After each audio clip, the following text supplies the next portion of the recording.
Steve Jobs died yesterday after a prolonged battle with pancreatic cancer. He was 56 years old. His death was a front-page story in newspapers around the world. In the New York Times, it said, redefined the digital age as a visionary of Apple. In the Wall Street Journal, Steve Jobs dies at 56, reshaped world of technology. In the Financial Times, Jobs, a creative genius, dies at 56, tributes to founder who defined an era. He once said, people don't know what they want until they see it. But Jobs knew long before that what he wanted. It is hard to overstate his impact on the world. It is even harder to sum up the scope of his accomplishments. He was an entrepreneur who built the world's most valuable technology company.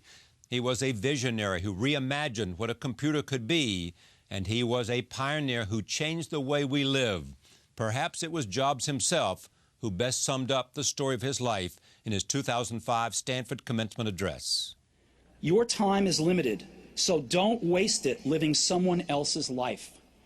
Don't be trapped by dogma, which is living with the results of other people's thinking.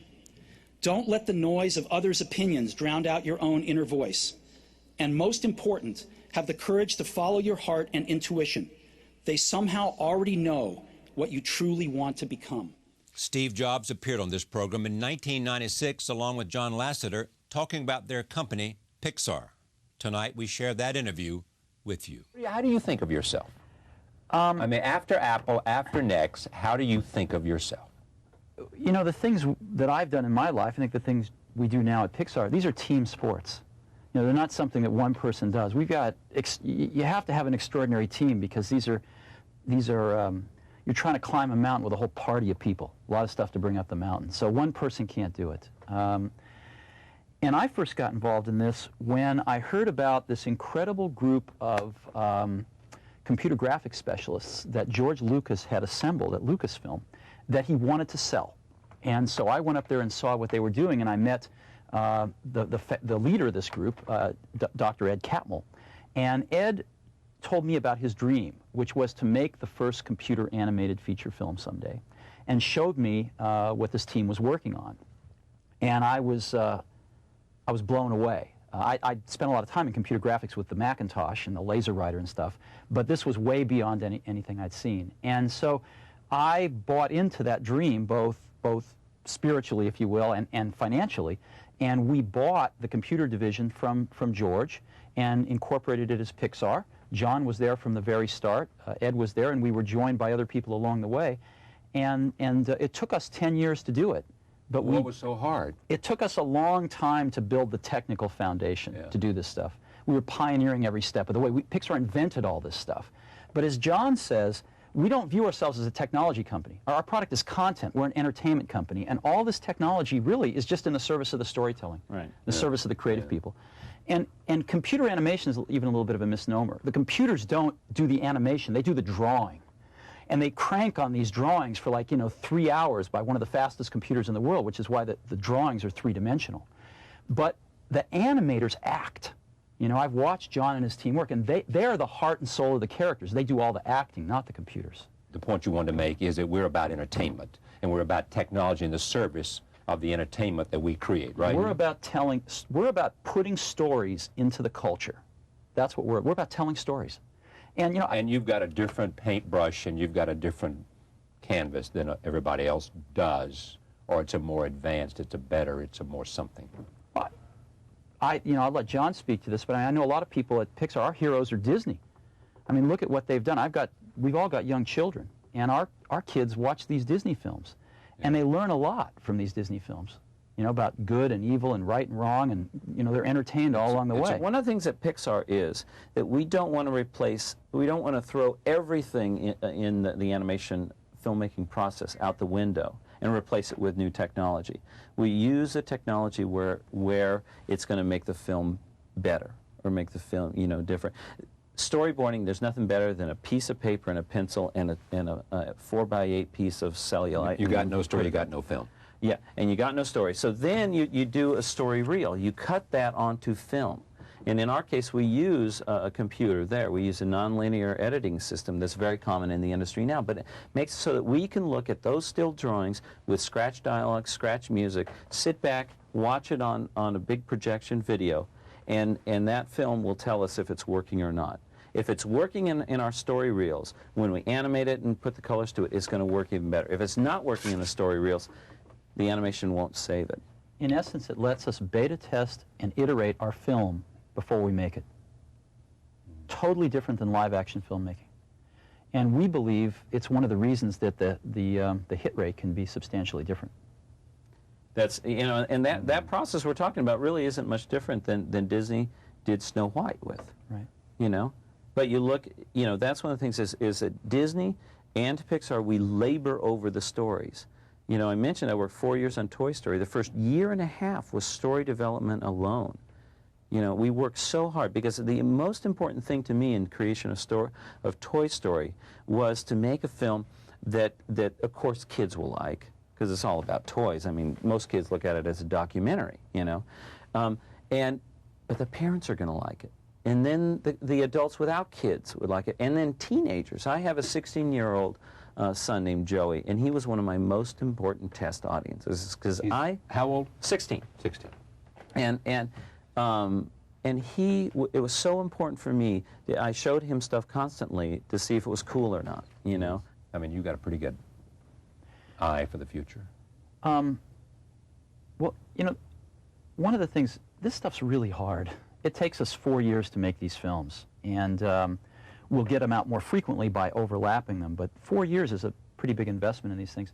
But when it works, it can be phenomenal. You know, Snow White is 60 years old. Who do you know that hasn't seen Snow White? I know people on most continents, and I don't think I know one person that hasn't seen Snow White. So the ability for these things to live for 60 or even 100 years is amazing, and that's very different than the technology world that I've come from.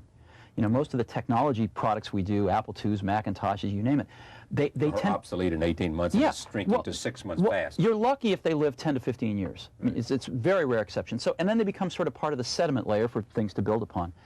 These things can live for 100 years, and so it's very different. And we're not competing against, you know, a Microsoft or another company. We're competing against, can we make a great film that people love?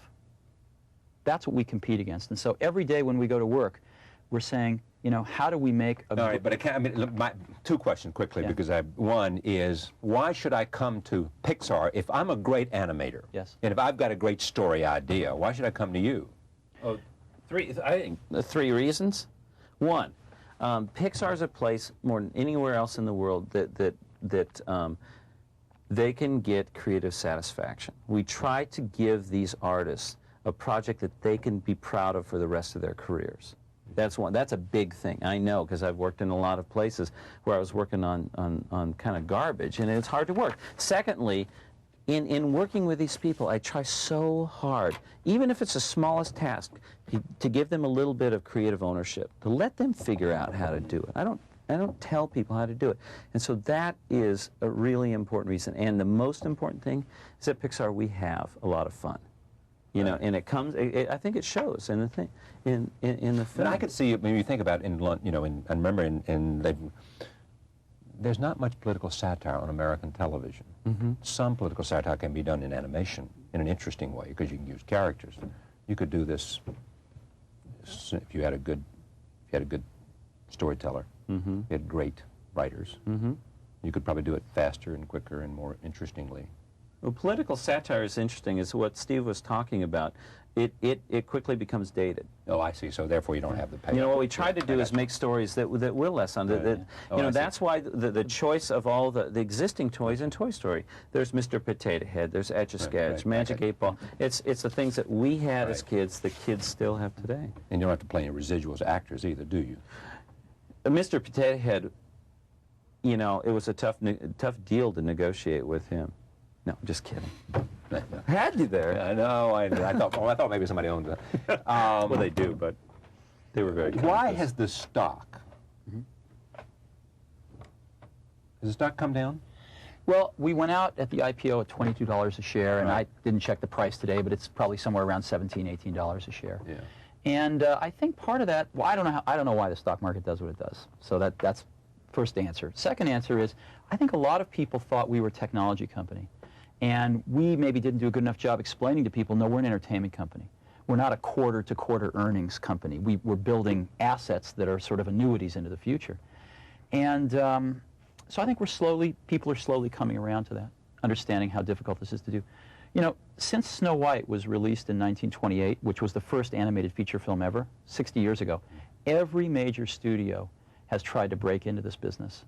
And until last December, Disney was the only studio that had ever made a feature animated film that was a blockbuster, $100 million or more in domestic box office.